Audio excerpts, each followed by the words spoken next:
In this video, I'm gonna teach you the anatomy of the male torso in 3 different views. I'll go over the main muscles and how they move with the different position of the arms. Let's get into it. Starting a little bit below the top of the torso, I will draw a line from the middle of the torso connecting with the shoulder sphere. And after defining the height of the pecs, I'm gonna draw a line going outwards and then straight and then up to the deltoid, which are drawn like a downward arrow connecting with the sphere. Now the other side is pretty much the same, and remember the pec connect with the deltoid when it touches the shoulder sphere.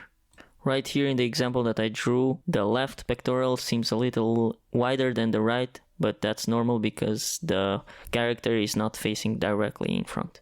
And then for the abs, I'm just gonna draw a simple rectangle shape for now, tapering down in the middle of the body.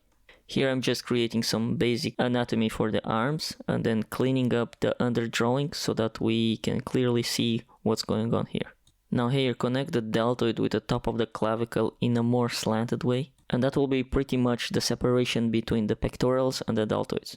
Here, just adding this neck muscle that connects to the clavicle.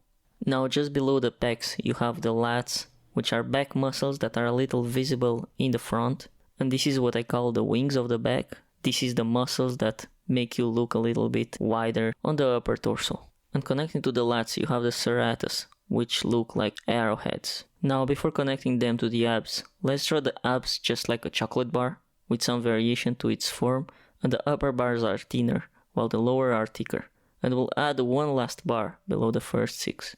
Now remember, we need to indicate some little bumps in between each pair to show that they are extruding from the body and not laying flat on it. And of course, let's not forget belly button on the top part of the last chocolate bar. And to finish it off, we're gonna connect the serratus to the abs. Very good job. Now you're more knowledgeable in the anatomy of the torso. Now, let's try something a little bit more difficult. As I said in the intro, the muscles of the torso is gonna vary depending on the position of the arms, so let's try a position where the character is lifting his arm, like a victorious pose. And for that, I'm gonna add the shoulder sphere a little bit above the top of the torso, just like this, while the other arm is gonna be resting on his hips. For the neck muscles on this one, it's not gonna vary much, but we'll see a big difference in the pecs. As the pec here has to connect with the top of the shoulder, it's gonna be even more slanted up. And just like the top part of the pectoral, the lower part will also be pushed up and stretched, just like so. And the top left part of the pectorals fuses with the deltoid, which goes behind the shoulder sphere. Now I'm just gonna add a little indication for the bicep, and then for the tricep it's going to be a little bit more pointed on the middle of the upper arm, and then there's gonna be a circle around the shoulder sphere. Here I'm going to connect the lats with the bottom of the torso box, but I'm definitely going back to fix the shape of the drawing of the armpit. I want to make sure that the bumps are not that visible, but that there still is a connection between the arm, the lats, and we can see behind it, as I highlighted, the other side of the deltoid. And you can add some more connections to indicate where the lats connect under the arm. On the other side, the pec is drawn regularly, like in the first figure, but do not forget that the pec overlaps here the shoulder or the deltoid, and it has form so it goes above the shape of the ribcage that we drew. Here I'm going back on the other side just to draw the serratus. There's usually 3 or 4 that we can indicate on both sides. And now it's time to draw the abs, which I'm gonna indicate with a simple shape, just like before. It's gonna be tapering down, and do not forget that of course it's going to be a little bit stretched because of its right arm being lifted up. And just like in the first figure, I'm going to add some variation to its form, and do not forget about the bumps to show that there's volume. I'm going to add the crotch, erase some of the guidelines, and of course do not forget about the belly button. And to finish this figure, I'm just gonna add the neck muscle and fix a little bit of the head shape, even though that's not exactly today's video. I'm just kidding, I need to connect the serratus to the abs with the obliques, just like so. To finish today's session, let's draw a buff character flexing his arm. So I'm going to add a pretty big torso for this character's head, and a pretty small pelvis box. For the shape to be more easily understandable, I'm going to add the planes of this form and connect it with the pelvis box.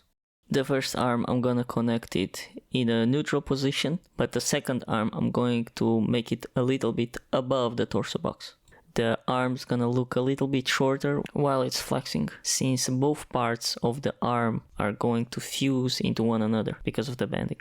Now the lats here are not going to be very visible, but I'm doing a cleanup so that we're ready to pass into drawing the muscles. Now the pecs here are gonna connect to the deltoid sphere from the middle of the chest. Same as the other side, where I'm going to finish the deltoid muscle. And the flex arm is gonna have its pectoral a little bit more stretched and combining it to the deltoid. Alright, so the top of the arm is gonna be the bicep bump we're gonna see, and the bottom of it is going to have the triangle in the middle of the upper arm. That is going to connect inside of the shoulder sphere, and then we're gonna see a little bit of the back of the deltoid here. And with that basic indication of the muscle, I'm ready to erase some of the guidelines so that we don't have as much clutter and to understand better what's going on. Now I'm just adding the muscle for the arm and the neck, and then fixing the muscle that connects the neck to the shoulder. Here a very important part is the top of the pec going up to the deltoid, so I have to fix that position, since the clavicle has to connect with the bone of the shoulder, but we cannot see it here because there's a little bump of the shoulder. And now we're ready to tackle on the serratus here in this position by indicating the lats, and then I can indicate 4 of the serratus. And then in the middle of the body I'm going to draw the bending chocolate bar form. Don't forget that it's tapered down. And then I'm going to draw its individual shapes, but don't forget to add the variation and the little bumps. And each of the new pair is going to be larger than the previous. And I'm going to add the crotch, the legs. I'm going to connect the serratus to the abs with the obliques, and then of course adding the belly button. And there you have it. That was how to draw the chest muscles with different arm positions. Thank you very much for watching the video. If you got value out of it, please give it a like, consider subscribing for more videos like this. And if you struggle drawing the body in perspective, you can click the video on screen. And I'll catch you in the next session.